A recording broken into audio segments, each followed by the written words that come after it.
Welcome back to Life Coaching with Laura, and we are going through the Word of God together. And I thank you for being here today.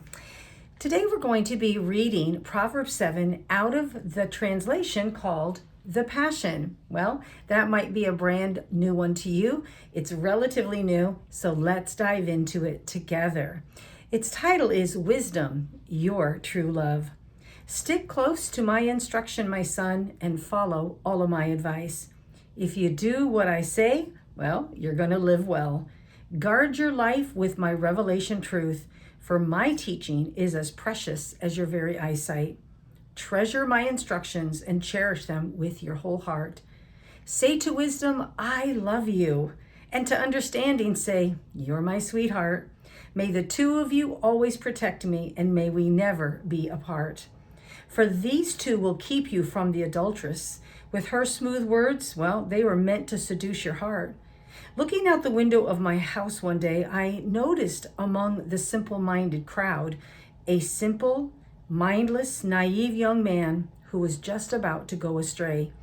There he was, walking down the street. Then he turned the corner, going on his way, hurrying to the house of the harlot, the woman he had planned to meet. There he was in the twilight as darkness fell, convincing that no one was watching, and he entered the black shadows of hell. That's when their rendezvous began. A woman of the night appeared, dressed to kill the strength of any man. She was decked out as a harlot, pursuing her amorous plan. Her voice was seductive, rebellious, and boisterous, and she wandered far from what is right. Her type can be found soliciting on street corners or just around any night. She wrapped her arms around the senseless young man and held him tight. She enticed him with kisses that seemed so right. Then, with insolence, she whispered in his ear, "Come with me, it'll be all right. I've got everything we need for a feast.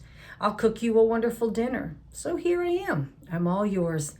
You're the very one I've looked for, the one I knew I wanted from the moment I saw you. That's why I came out here tonight, so I could meet a man just like you. I've spread my canopy bed with coverings, lovely multicolored Egyptian linens, ready for you to lie down. I've sprinkled the sheets with intoxicating perfume made from myrrhs, aloes, and sweet cinnamon. Come on, let's get comfortable and take pleasure in each other all night long. There's no one home, for my husband's away on business.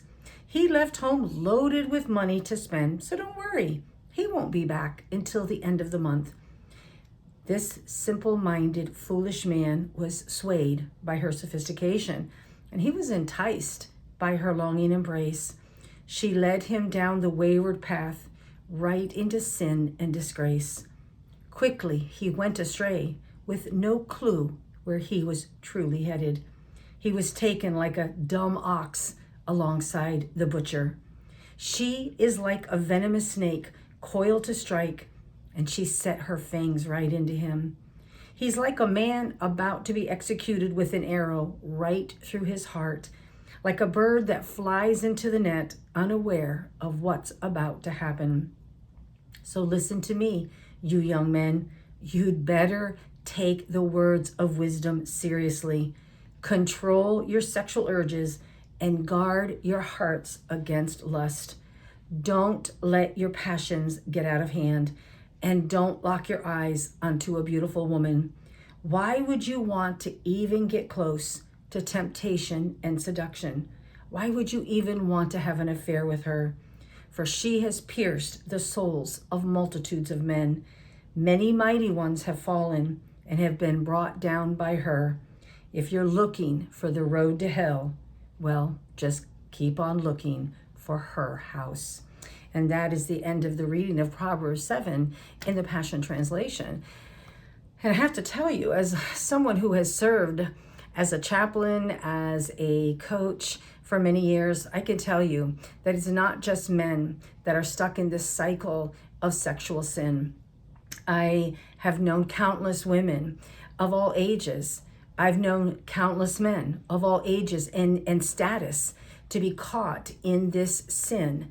And I have unfortunately watched it torment them, bring about physical diseases. And I've seen God redeem them through it. But why, like wisdom says, why go there? You know, the word of God is a beautiful fence, not a wall. It's a beautiful fence around our lives. It is intended to bless us. It's intended to protect us. And isn't that what good parents do? Don't they set out boundaries and rules so their children can thrive and prosper and live abundantly? Yes, and that's what the Word of God provides for us today.